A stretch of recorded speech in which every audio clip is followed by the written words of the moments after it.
¿Podría significar, ministro, acortar también las vacaciones de julio o no? Claro, creo que sí, pero en el tema de enero y febrero estamos trabajando para que los propios maestros puedan vender sus vacaciones, de repente no en el costo al 100%, pero un porcentaje que les permita tener un ingreso también y mantener el tema, plantear los objetivos de recuperación y en función de ello trabajar, ¿no? Esa es otra estrategia que nos va a permitir finalmente alcanzar algunas cosas que no hemos alcanzado en el 2020 y 2021. Estamos conectados vía Zoom con el ministro de Educación, Rosendo Serna. Ministro, muy buenos días. Buenos días, Nicolás, un saludo cordial a tu persona, al equipo técnico que dirige tu programa y muy en especial a la comunidad educativa y a todo el país. Bueno, pues es un día de tranquilidad para el país y esperemos que hoy día en la noche pueda coronarse mucho más todavía con todo lo que estamos anhelando nosotros, el triunfo del país, del Perú en el fútbol. Y anoche creo que la democracia ha fortalecido su destino, porque hay la necesidad de fortalecer instituciones, hay la necesidad de dar paso a la gobernabilidad, hay la necesidad de concertar también, pero la situación de ayer, desde un punto de vista político, ha opacado también el tema de nuestro trabajo, que respecto al retorno a clases, que hemos logrado consolidar el reto que nos habíamos planteado las primeras semanas del mes de enero, en el sentido del retorno a clases, que ayer un 98,9% se ha señalado y se ha especificado de acuerdo a los informes de las regiones. Es necesario indicar allí que bueno, hemos hecho el esfuerzo posible, felicitar a los maestros, a las UGELs, a las DERES, a los padres de familia. Miren, en toda esta situación de las carencias se ha sabido gestionar y se ha sabido imponer el tema del retorno a clases con las dificultades y las carencias, pero con gran inventiva y con gran creatividad para poder suplir esas carencias. Hemos estado observando algunos opinólogos, algunos expertos y algunos políticos también en su deseo de que esto fracase, que no se retorne, una serie de observaciones, pero nosotros en contacto con las direcciones regionales, en contacto con el país, hemos hecho un trabajo que nos permita llegar a este porcentaje y ahora tenemos que trabajar en lo focalizado y atender las situaciones críticas que se están presentando. Espero que nos vaya muy bien este 2022. Ahora, ministro, ya que entró usted al tema de la situación del regreso a clase, es decir, el retorno a clase nos ha enfrentado de una manera cruda y dura a la realidad de la infraestructura educativa. Para empezar, es decir, los chicos han tenido que regresar a colegios donde la principal dificultad es si había agua, si los servicios higiénicos estaban adecuados, si había muros, si habían salones habilitados o no. Es decir, la situación de la infraestructura educativa es catastrófica. Mire, tengo una noticia acá como ilustración. La institución educativa emblemática Francisco Irasola de Satipo, los chicos, que son como 1.500, están estudiando al aire libre, porque los ambientes, la mayor parte de los ambientes no están aptos. Entonces, ¿qué se va a hacer para enfrentar una situación como esa, ministro? Es decir, esta especie de colapso de la infraestructura educativa peruana. Respecto a Irasola, conozco el tema. Irasola estuvo trabajando en unas aulas que se han habilitado en el estadio y lo han estado haciendo desde años anteriores, porque ahí hay una construcción. Esa construcción debe entregarse la última semana de abril. Y los docentes, en la última reunión, conjuntamente con los padres de familia, han tomado la decisión de, en este periodo, asumir el retorno a clases o la situación de las clases de modo a distancia. Porque ellos no han decidido volver a esas aulas de contingencia, debido a que piensan de que si retornan allí la obra no se va a terminar. Nosotros hemos comprometido y hemos enviado un equipo técnico allí y estamos marcando a presión a efectos de que se cumpla el plazo de entrega y vamos a ir allí cuando se entregue el local. Entonces hay un compromiso de entrega, es un local nuevo que va a permitir mejores condiciones de trabajo. Entonces, en el caso de Irasola, esa es la noticia completa, es decir, que hay un local que está a pronto a inaugurarse y que tiene que cerrarse con las situaciones complementarias y que los jóvenes van a tener que ir a estudiar a ese centro de estudios. Ahora, yo les pedí a la comunidad educativa que se haga un esfuerzo y que se vuelva a la presencialidad en esa institución educativa utilizando esos ambientes de contingencia. Pero ellos decidieron, y nosotros respetamos dentro del marco de la normativa que hemos emitido, la autonomía de las instituciones educativas, pero hemos dispuesto que la UGEL haga el seguimiento del caso para el cumplimiento de las horas efectivas. En ese sentido, en los próximos días debemos estar visitando la zona y ahí la situación va en camino de solución a efectos de que el retorno a clase sea con toda la comodidad del caso. Ahora, sí. Lo que quería señalar, efectivamente, nosotros tenemos obras paralizadas. Mira, el colegio de Salaberry en Sullana, 7 años en construcción, problemas de litigio con la empresa, empresas muy mañosas, voy a decir, en el sentido de estar preocupados en buscar cualquier situación de tipo legal a efectos de generar un problema y abandonar la obra y luego entrar al arbitraje, al litigio judicial. Y lamentablemente la normativa indica de que si es que no está solucionado el tema, si está judicializado o está en arbitraje, esa obra está paralizada, no se puede avanzar. Entonces, tenemos que dar una normativa y ahí el Congreso tiene que entrar a tallar a efectos de que se dé una normativa para que las obras, principalmente de educación, se busque el mecanismo a efectos de que esta situación de conflictos no genere la paralización de la obra. Se puede seguir discutiendo, se puede seguir debatiendo judicialmente o en arbitraje con las empresas, pero la obra tendría que continuar, ¿no? Porque los afectados son los estudiantes. O sea, sí tenemos varias obras en el país, y no solo en educación, creo que también en el sector salud y en otros sectores. Eso es todo un problema, ¿no?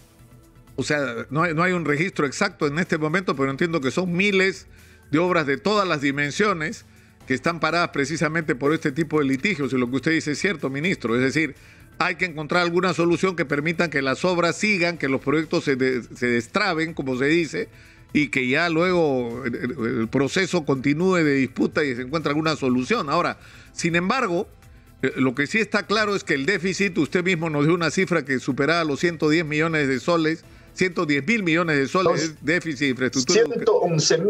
111 mil millones de soles, que es la brecha para sustituir toda la infraestructura que está afectada. Pero esta es una situación de los 50 últimos años. Nosotros hay que entender que esta situación no ha aparecido. Ahora, entonces dirán... eso está claro, ministro. Yo no estoy diciendo que usted ni el gobierno del profesor Castillo sean responsables de esta situación. Esto es lo que es decir, este es el resultado de años, de décadas de irresponsabilidad y de abandono. Sin embargo, el presupuesto que se está asignando cada año para resolver el problema de infraestructura, exitosa, no tiene ninguna relación con el tamaño del problema. Es decir, ¿cuánto se está invirtiendo en la infraestructura? ¿3.000, 3.500 millones? ¿5.000 el mejor año? No, 3.000 millones ahí y eso no alcanza. Eso proyecta pues para solucionar el tema en más de 25 años. Ya, pero eso es una locura, pues, ministro. Por eso le pregunto, algo hay que hacer para enfrentar esta situación. O sea, esta desgracia de la pandemia y la desesperación por el regreso a clase, lo que ha puesto en evidencia, esta es la realidad. Ya nadie la puede ocultar. Esta es la realidad. Así están nuestros colegios. Este es el resultado de décadas de abandono. Bueno, ¿ahora qué hacemos? Sí. Y mucha gente no ha percibido eso en tiempos de normalidad, pre-pandemia, porque en esas condiciones los maestros, la comunidad educativa ha estado trabajando, buscándole soluciones de este tipo. Entonces, por eso es que cuando nosotros asumimos el cargo dijimos, aquí la situación de infraestructura es grave, pero eso no puede quitarnos el entusiasmo y sobre todo la situación de la respuesta que las provincias, que las regiones iban a tomar respecto a la situación de garantizar el derecho a la educación. ¿Qué hay que hacer?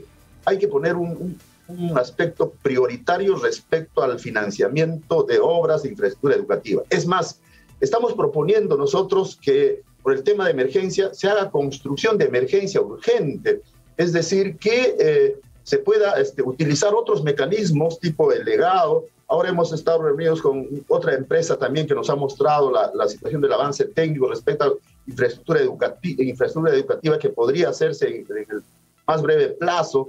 Entonces, estamos en esa situación de ver cómo las situaciones más críticas tenemos que darle solución inmediata, pero pasa por recursos. O sea, aquí el presidente es consciente de este tema. Exitosa. Él está trabajando conjuntamente con el Ministerio de Economía y Finanzas las formas, cómo es que debemos conseguir el financiamiento que corresponde, atender esta franja. Si no, bien es cierto que no vamos a alcanzar la totalidad, pero hay un porcentaje mayor comparativamente a otros años anteriores. Mire, con decirte que necesitamos nosotros más de 2.000 aulas prefabricadas para atender la demanda en el país. Para este año tenemos cerca de 1.000 que nosotros estamos financiando y está en cola, muchas instituciones educativas pidiendo aulas prefabricadas. Esa es la demanda que nosotros estamos teniendo. Pero ante ello se presenta la situación de poder responder de otra manera. Las instituciones educativas en forma solidaria están ofertando o están entregando las aulas ociosas en turnos diferentes y se está cubriendo. Entonces esa es la forma como, no de ahora, ni del año pasado, ni el 2019, durante décadas hemos venido trabando. Yo te contaba es que eso resulta increíble. La vez pasada, en una entrevista anterior, en el caso mío, subdirector de la Gran Unidad Escolar Leoncio Prado en Huánuco, 2 años y medio pasé deambulando en 4 instituciones educativas porque estaba en construcción mi institución educativa. No conseguimos ninguna aula prefabricada, pero trabajamos con los estudiantes en las aulas ociosas, vamos a decir, de 4 instituciones educativas. Nos sacrificamos yendo de un lugar a otro, pero logramos que los alumnos no pierdan las clases. Entonces, así en el país hay muchos ejemplos que mostrar. Por eso es que el agradecimiento y la felicitación siempre es permanente, porque el director y los maestros hacen ese sacrificio y la comunidad recién ahora conoce esos detalles. Y mucha gente que ahora ostenta cargos políticos, anteriormente no les interesaba la educación, pero ahora sí, porque hay que hacer noticia, hay que decir que el profesor Pedro Castillo no ha solucionado el tema de la construcción, de más infraestructura educativa. Y tú haces un buen análisis en el sentido de que esto no ha aparecido ahora, ¿no? Que esto se ha mantenido y que nosotros no hemos podido notarlo. Ministro, la gente necesita alguna información muy puntual sobre el tema del regreso a clase. Aforo 100% para empezar. ¿Cómo se va a manejar este tema de los aforos? Se ha desactivado su audio, por favor. Sí. Ya. Según la normativa planteada por Salud, porque nosotros estamos trabajando el tema ahí en coordinación, el aforo se ha flexibilizado, no hay una restricción, pero lo que está restringiendo es el tema del metro de distancia. Entonces, he solicitado yo al equipo técnico de salud que defina con respecto a qué es el metro de distancia, con respecto si los alumnos están en fila, y puede ser de aquí, del hombro, allá 1 metro, o tomando como referencia, como está haciendo en otros países, el tema de la cabeza, ¿no? Entre cabeza y cabeza, 1 metro. Entonces, es más, yo lo he señalado y lo he dicho públicamente. Yo quisiera de que, como en otros países, también caso Colombia concretamente, el tema de distancia sea el normal que hay en una institución educativa, que de carpeta y carpeta hay 80 centímetros de espacio, ¿no? Y eso creo que es suficiente, teniendo en cuenta que no hay que dejar de usar la mascarilla y que las clases se hagan preferentemente al aire libre, es decir, no necesariamente el aula es un lugar para las clases, porque quienes trabajamos en la escuela pública sabemos que es el campo, la naturaleza, los patios son lugares también de aprendizaje, ¿no? Entonces hemos dado las instrucciones de esa manera y la ventilación es fundamental.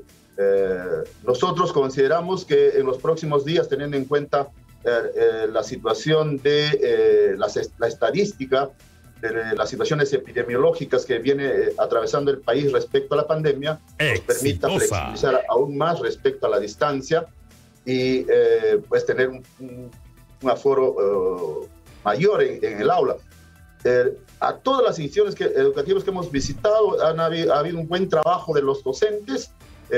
Ayer hemos estado en el Colegio de Alto Rendimiento, hay 30 alumnos por aula, eso significa ya el 100% de presencialidad y a tiempo completo, y lo que pretendemos es ello, ¿no? Llegar a ese nivel. Ahora, hay instituciones educativas que no brindan los espacios necesarios, y mi preocupación va en las instituciones educativas privadas de acá de las zonas, de los conos, porque allí se han otorgado licencias en casas de familia que se han adecuado y los cuartos son pequeños. Ahí seguro que está existiendo un problema que Lima Metropolitana tiene que supervisar y monitorear para garantizar que pues no sean focos de contaminación, ¿no? Claro, ahora, el problema es que eso lleva un asunto más de fondo, ¿no es cierto?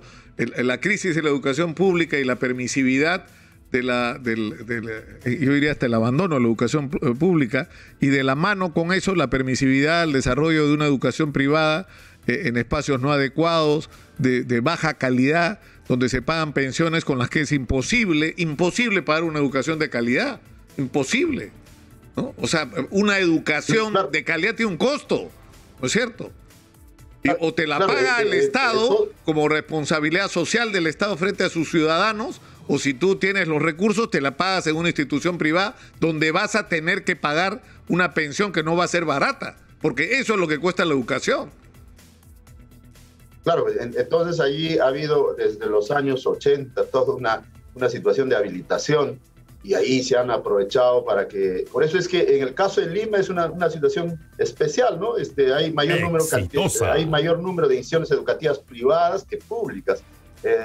Comparativamente en las regiones, la mayor atención está en instituciones educativas públicas, y el privado tiene su porcentaje que ha crecido, pero que todavía no ha pasado en metas de atención a las instituciones educativas públicas.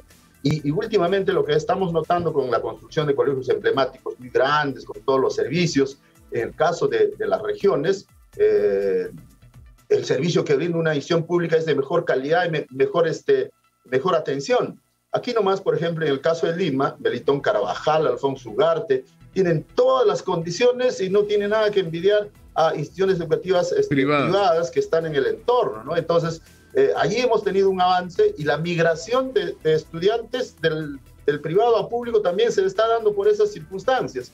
Entonces, hay un crecimiento de metas de atención en las instituciones públicas que queremos atender en los próximos días. Debe estar saliendo una normativa que permita el incremento de plazas atendiendo a su marco presupuestal. Eso se está trabajando con Economía y Finanzas. Hemos aprobado 1.600, casi 1.700 plazas más a nivel país para que las instituciones educativas puedan seguir usando y puedan seguir manteniendo o atendiendo el incremento de metas. Entonces, estamos haciendo el esfuerzo pese a las restricciones y a las situaciones que pues, por situaciones de presupuesto se han aprobado.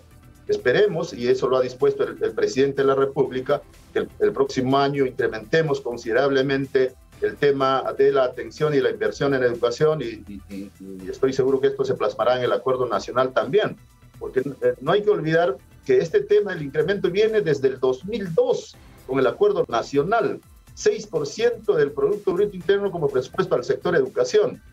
Luego, la Ley General de Educación del 2003 nos dice en un articulado 6% como mínimo. Y luego, últimamente, la ley específica que ha sacado el Congreso anterior, pero que finalmente no se ha alcanzado, y se trabajó el tema de gradualmente, año por año, ir incrementando para que en una meta que se había planteado, que fue el 2006, debió haberse alcanzado el 6%. Eso no se alcanzó nunca. Y espero yo que el acuerdo nacional ahora precise cuánto de incremento anual podemos tener a efectos de que en el mediano plazo estemos con el 6% mínimamente. Eso va a solucionar muchos temas, tema de infraestructura. Ahora, hay un aspecto sí que quiero comentarte y que yo he evidenciado. El tema de la construcción de infraestructura educativa nueva es una situación, es un anhelo de todas las instituciones educativas.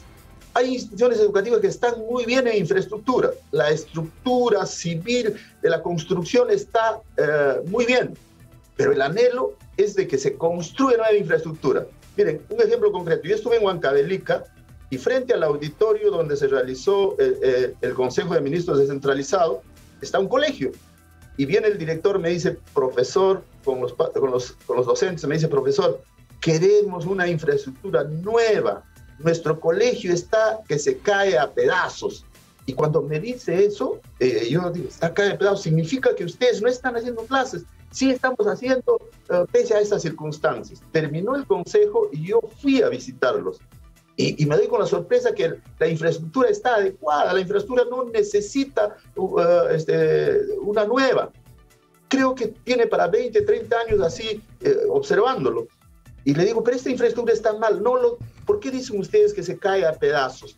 Y me dice, no, por el tema de que una cocinita que tenía un cuartito allí que era de adobe, por ese detalle. Exitosa. Entonces, hay una mala información también y se pretende con el tema de darle el calificativo que se cae a pedazos es construir nueva infraestructura. Es decir, y hay un gran error ahí, que no se ha trabajado el tema de rehabilitación. Estoy seguro si se rehabilita, esos colegios pueden servir para 20, 30 años más. El problema es que se quiere nueva infraestructura. Ese es un gran problema. Claro, pero evidentemente hay algunos casos en que por el propio diagnóstico de los técnicos del Ministerio de Educación sí se requiere infraestructura nueva. Ahora, el problema es que estamos enfocados y es increíble que estemos discutiendo el tema, por ejemplo, de si los colegios tienen baños, si hay agua potable o las condiciones en general en la infraestructura, y no estamos discutiendo lo que debería ser la agenda, es decir, la calificación de nuestros maestros, los niveles salariales de nuestros maestros y, más importante aún, el contenido de la educación. ¿Qué tipo de educación le vamos a dar a nuestros estudiantes para que un ciudadano peruano promedio se convierta en una persona competitiva en términos internacionales, ¿no?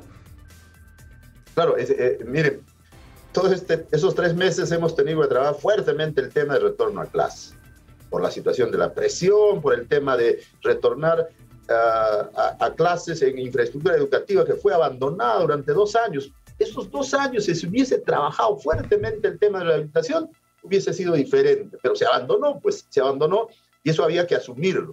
Ahora, el tema fundamental y principal que tocas es un tema que no se debate, el aspecto del enfoque pedagógico, la situación, cómo miramos nosotros la educación en el país. Estamos planteando la revisión del currículo, creemos que hay la necesidad de fortalecerlo, hay la necesidad de dar un viraje a efectos de que finalmente no haya esa desarticulación entre educación básica y educación universitaria. Exitosa. El tema del enfoque y el trabajo metodológico de los docentes.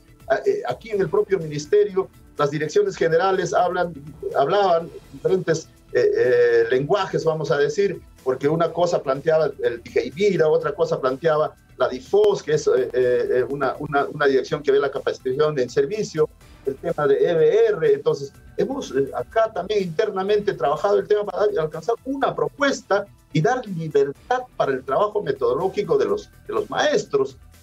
Lo que se ha pretendido siempre es darle la receta, lo que se ha pretendido es decir, tú tienes que hablar de esta manera, tú tienes que rellenar esta ficha, tú tienes que, cuando el maestro es como cualquier otro profesional que da solución en aula, ¿no? Por ejemplo, dar la solución en el aula, él está preparado para analizar, ver la situación de estilos de aprendizaje y darle solución a los estudiantes, ¿no? Claro, ha habido mucha controversia con el tema de la evaluación a los maestros.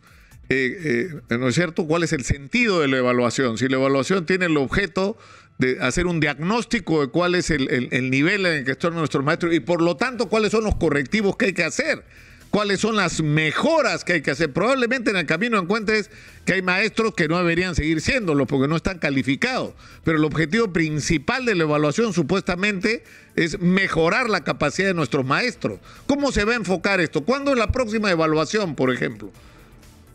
Miren, aquí tenemos dos tareas. La primera que estamos trabajando y en los próximos días vamos a anunciar nosotros la normativa de reasignaciones. Vamos a reasignar al 100% de maestros y en forma escalonada. ¿Cómo es que cuando digo escalonada? Por ejemplo, una plaza que se produzca en Lima y hay un docente de Cañete, pide Lima, ese docente es reasignado. Y en Cañete queda la plaza vacante. Seguro que habrá otro maestro de zonas de altura o de zonas rurales que querrán trabajar en Cañete. Esos docentes van a reasignarse a Cañete. Es decir, en escalera vamos a hacer la reasignación para beneficiar a todos los maestros nombrados. Todas las plazas vacantes que queden después de ese proceso van a ser otorgadas para nombramiento. Eso significa de que en julio, agosto, empezamos todo el proceso de nombramiento, y ahí lo que tú estás señalando, la prueba la prueba única nacional tiene que tener otra orientación, que tiene que tener otra mirada más objetiva, más pertinente, para tratar de entender el perfil del maestro y no estar en esta situación de la preparación de una prueba que se hace sin tomar en conocimiento el perfil de egreso de los pedagógicos y de las universidades. Es más, es una situación complicada. Miren, los maestros se desaprueban, pero ese orden de mérito que no alcanza nombramiento, casi el 100% de maestros vuelve a ser contratado y sigue trabajando como contratado. Entonces, nosotros, el equipo técnico dice, si esos mismos maestros no han logrado un nombramiento, esos maestros otra vez vuelven están trabajando en el sector. Siguen ejerciendo como maestro, pero no son nombrados sino contratados, pero igual siguen a cargo de la educación en términos prácticos. Entonces lo que tenemos que hacer es cambiar de estrategia.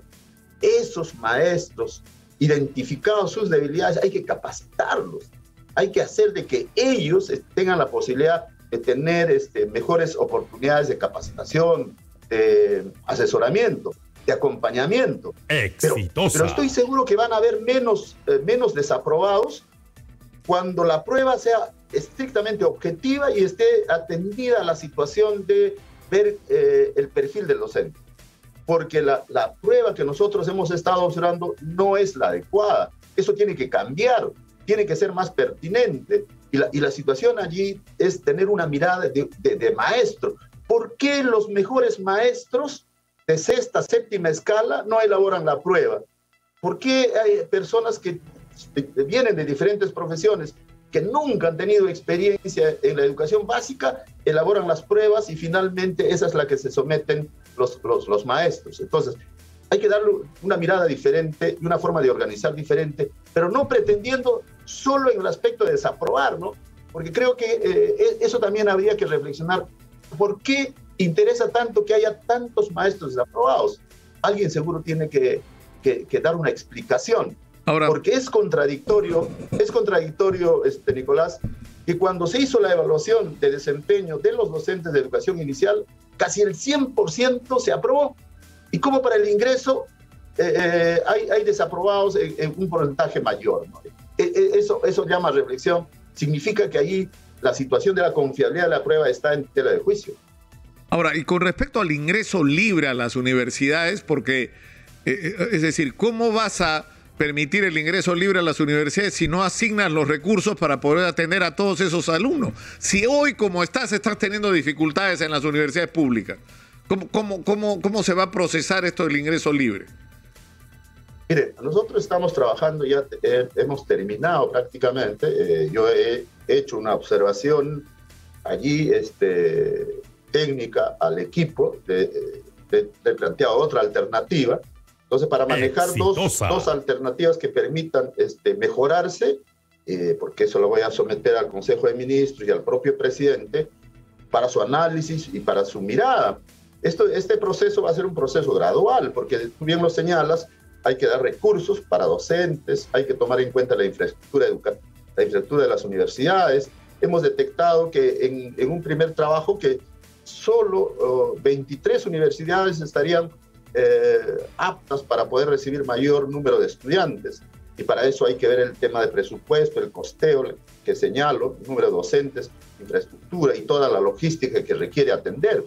Entonces, y también no hay que identificar a quienes, estando en condición de pobreza o pobreza extrema, tengan la posibilidad de ser apoyadas por el Estado. Muchos talentos se pierden porque justamente no tienen el recurso o no tienen la posibilidad de ingresar a una universidad. Y aquí nuestro temperamento va en fortalecer la universidad pública. Yo considero que la universidad pública tiene que tener mayor apoyo, mayor esfuerzo, mayor incentivo económico, porque hay que ponerlas a la par. San Marcos, UNI, la Universidad Agraria, son referentes de que donde se hace buen trabajo, eso hay que potenciarlo y hay que permitir de que nuestros jóvenes tengan acceso a esas universidades que tienen incluso mayor población de pregrado y mayor población que desea estudiar en esas instituciones universitarias, ¿no? Entonces, ahí hay un trabajo fuerte.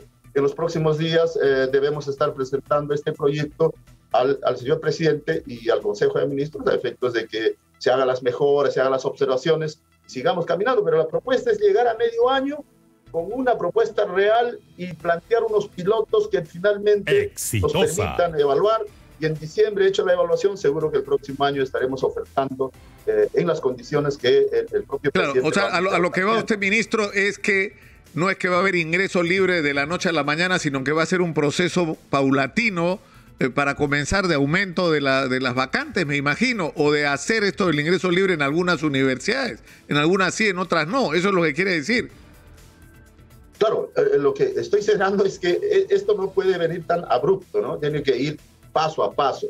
Y por eso señalaba que hemos identificado 23 universidades que pueden recibir mayor cantidad de estudiantes, a quienes hay que atender también a estas universidades, pero el proceso y la mecánica y la estrategia, esa es la que está en discusión y esa es la que vamos a proponer en una próxima reunión en el Consejo de Ministros.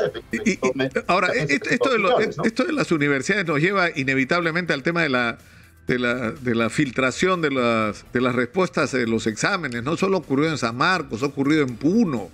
O sea, ¿cómo es posible, ministro, que pasen cosas así con todos los... Es decir, no es un problema técnico, porque hay la tecnología, es un problema moral, ético, ¿no? Habría que remitirse a años anteriores, qué es lo que ocurría y que bueno, por estas circunstancias de la tecnología uno en tiempo real no se enteraba de las cosas, pero ahora sí podemos hacerlo. Y siempre ha estado en cuestionamiento algunos ingresos. La población, seguro que con conocimiento o con experiencia, teniendo en cuenta los hijos que tiene y que postulan, manifiesta una versión. Y ahora se está haciendo público y lo que hay que hacer es exigir que las autoridades universitarias expliquen. En el caso, por ejemplo, de San Marcos, se toma una decisión, finalmente la rectora anuncia una decisión, el Consejo Universitario enmienda la plana y señala otra situación, ¿no? Entonces, estos temas tienen que ser transparentes y ahí el control ciudadano, la participación de la comunidad es importante a efectos de que corrijan. Yo creo que hay que corregir lo que está incorrecto, ¿no? Ahora, había una dificultad, me dicen, en Chiclayo, porque ayer en 128 instituciones educativas debían empezarse las clases o completarse, ¿no? El inicio de clases, pero este tema del paro de los transportistas de carga ha tenido que suspenderse, ¿no? Por el tema de los bloqueos y el clima de tensión que ha habido. ¿Cómo se va a manejar esta situación? Mire, en la programación que hacemos nosotros en educación básica, el día que se pierde es día que se recupera, porque nosotros tenemos 36 semanas que trabajar. Ahora se han suspendido, creo, en la medida que 2 días, lunes y martes, me parece. Entonces, por cuestiones de seguridad. Esos 2 días tienen que recuperarse, es decir, se van sumando a las 36 semanas y tiene que recuperarse. Ese es el compromiso. Por eso mucha gente no sabe que se hace la programación por día que se pierde, día que se recupera. Por eso es que en algunas instituciones educativas, por ejemplo, cuando pierden un día, habilitan un feriado y trabajan normalmente. Ese tema es una práctica permanente en la institución educativa. ¿Por qué? Porque los maestros quieren culminar, la comunidad educativa quiere culminar cumpliendo las 36 semanas. Y eso generalmente se hace antes de la celebración de Navidad y el Año Nuevo. Y por eso es que se recupera. Ahora, yo tengo claro, justo sobre ese tema de la recuperación. Está claro que en estos 2 años de pandemia hemos perdido muchísimo. Y eso a lo que debería llevar es a un cambio, y se lo planteo como pregunta, ¿no? ¿Se va a replantear me imagino, no sé por cuánto tiempo el tema de las vacaciones. Es decir, no podemos darnos el lujo de tener tanto tiempo de vacaciones cuando hemos perdido tanto tiempo los últimos 2 años. ¿Se va a cortar el periodo de vacaciones para usarlo como espacio de recuperación o no? Sí, estamos nosotros trabajando ya el tema del proyecto de enero y febrero. Nosotros, al anterior ministro y al señor Cadillo y al señor Gallardo, nosotros propusimos inclusive la compra de las vacaciones de los maestros enero y febrero y plantear la etapa de recuperación allí, un ciclo acelerado. No se asumió, ese tiempo estaba yo en la región y estábamos liderando ese tema. Entonces, lo que ahora estamos trabajando es enero y febrero tiene que tener continuidad para el tema de recuperación. Ahora, en el proceso que estamos iniciando, hay un paquete de aspectos que hay que trabajar respecto a la recuperación. Hacemos la evaluación diagnóstica, identificamos el nivel de avance de los estudiantes y hay que dar el desarrollo de las clases en forma diferenciada. Pero eso podría significar, ministro, acortar también las vacaciones de julio, ¿o no? Claro, creo que sí, pero en el tema de enero y febrero estamos trabajando para que los propios maestros puedan vender sus vacaciones, de repente no en el costo al 100%, pero un porcentaje que les permita tener un ingreso también y mantener el tema, plantear los objetivos de recuperación y en función de ello trabajar, ¿no? Esa es otra estrategia que nos va a permitir finalmente alcanzar algunas cosas que no hemos alcanzado en el 2020 y 2021. Ahora, la Asociación de Padres de Familia, de la APAFAS, la Asociación de APAFAS ha pedido, entiendo, un bono a los padres de los colegios estatales por estar afectados por el alza de precios de combustibles y productos de primera necesidad. ¿Eso se lo han planteado ustedes en el espacio de diálogo que tienen con el ministerio? No hemos tenido todavía ese planteamiento. Seguro que estará en giro, en trámite, lo habrán presentado, porque está pendiente una conversación con ellos, hay una coordinadora nacional. No hemos tenido la oportunidad de todavía conversar personalmente, pero sí, pues las circunstancias de la guerra, las situaciones del incremento internacional está afectando, y esperemos que vengan tiempos mejores y permita la estabilización, ¿no? Porque estamos en una situación muy crítica por las situaciones de salud, por las carencias que tiene el sector de educación, y encima el tema internacional y el conflicto hace que las cosas suban y efectivamente todas las familias se ven afectadas, ¿no? Claro, ahora, yo quisiera, no lo vamos a poder hacer ahora, ministro, pero hace años que quisiera, sinceramente, entrevistar a un ministro de Educación y no estar discutiendo de las urgencias desesperadas, ¿no es cierto? De la crisis de infraestructura, de la falta de baños, de los atrasos que hay con los maestros, una serie de nombramientos, y nunca hay tiempo para discutir sobre el contenido de la educación, sobre qué es lo que debe contener nuestra educación para convertirnos en un país realmente competitivo. Y para empezar, para tener una educación que sea un instrumento para ayudar a explotar todo lo que tenemos como país, ¿no? Y enriquecer a nuestros ciudadanos. Pero eso yo lo quiero comprometer, ministro, para otra entrevista, para hablar solo de eso. Por 30 minutos olvidémonos de todos los agobios y las urgencias y hablemos que lo que debería ser la discusión de fondo en el Perú. ¿Cuál debe ser el contenido de nuestra educación? Sí, creo que es importante esa discusión.